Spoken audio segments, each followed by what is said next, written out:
Oh, man.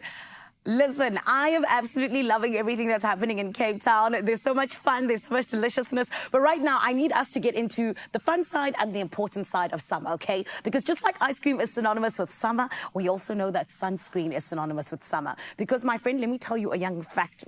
I know things. 90% of aging on skin actually is caused by the sun and not necessarily just normal aging. How crazy is that? And for me, I'm like, oh my goodness, thank goodness for sunscreen, because then where would we be? All of us just spending all the time that we do in the sun. And we're so glad we got a whole lot of people who are able to help us out and always make sure that we indeed have the very best when it comes to sunscreen, which is why this morning we are joined by dermatologist none other than Dr. Taryn Jacobs, who is here to let us know exactly why and how we need to protect ourselves as we go into summer. Let's give her a feel-good welcome, everybody, please.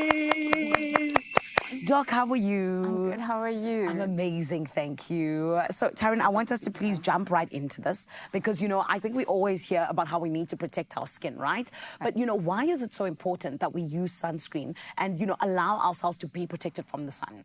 There are so many benefits, and it's well established that UV is the most preventable risk factor for skin cancer. Yeah. But sun safety is also essential to prevent the short-term effects like sunburns. But it's important also for overall skin health, so to prevent premature skin aging, as you rightly mentioned, pigmentation, as well as eye damage. Sure. And might I say, your skin is looking mighty gorgeous. Thank you. It's the sunscreen. I can imagine. I can imagine.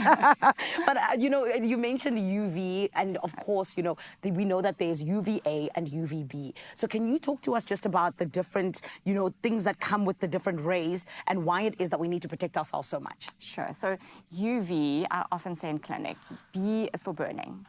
So UVB causes sunburn and skin cancer. And UVA penetrates deep into the skin, so that causes accelerated skin aging, as well as skin cancer and pigmentation. But UV is not the only thing that we need to consider, because the sun also produces visible light. And in recent studies, we've seen that visible light can cause pigmentation in people with medium and darker skin. So we want protection, and SPF basically stands for sun protection factor. And that's a measurement of UVB protection because it protects from sunburn.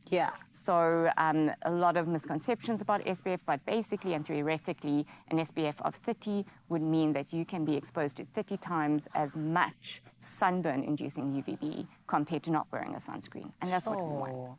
That's incredible. What did they do without sunscreen back in the day?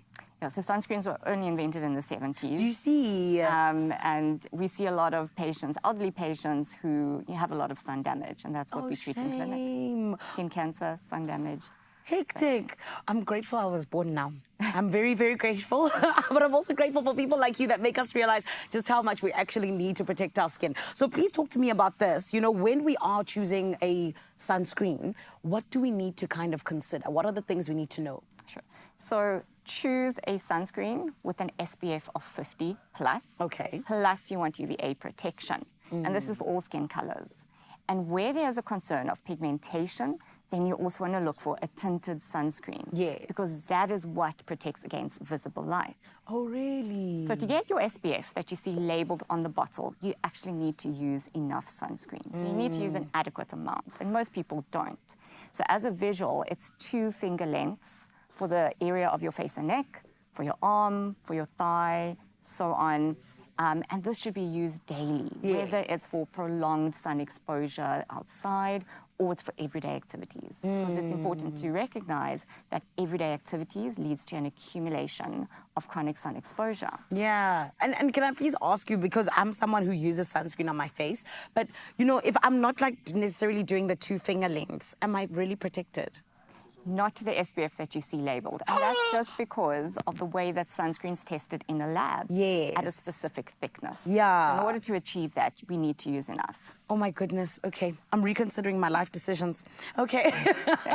But I'm glad you are here to help us do exactly that, Doc. Exactly. But now talk to us about this beautiful recent feature that you had in a South African publication all about sun protection. You know, what was going on there? Oh, that was very exciting.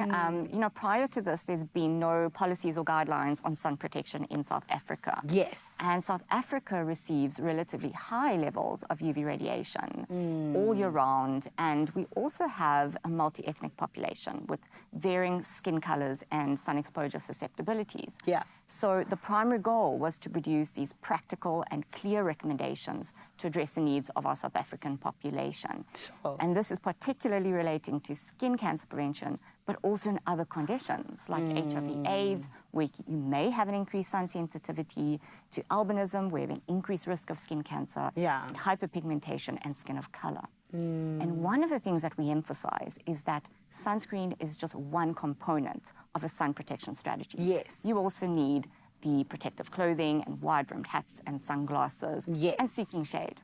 I love that. And very quickly, Doc, because we don't have a lot of time, what can we do, rather, to make every day a sunscreen day in South Africa? So I think it starts with education. Education is important, and it really gains impact if we want to, you know, to enforce this. Yes. And I think it should start in schools. Schools should adopt these sun protection policies and initiatives, because education needs to start at a very early age if we want to promote lifelong sun behaviors. And then there's media and social media, these public campaigns that play a powerful role in spreading awareness. Beautiful. And I think, you know, together all these efforts can really shift our mindset towards seeing sun protection as an everyday habit, much like brushing your teeth or wearing a seatbelt. Make every day a sunscreen day. I love that. Doc, thank you so much. We appreciate you, because I'm trying to look young forever. So thank you so much. It's been such a pleasure. Thank oh, you. my goodness. You heard it from the doctor herself. It's not from me, just my opinion, eh?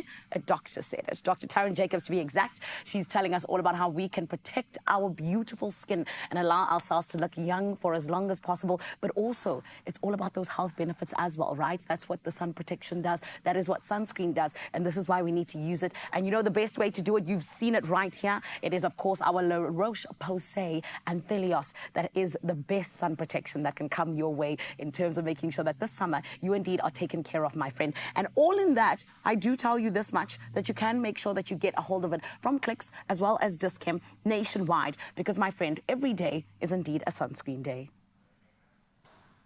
Every day is a sunscreen day. Anthelios UV Immune 400, La Roche-Posay.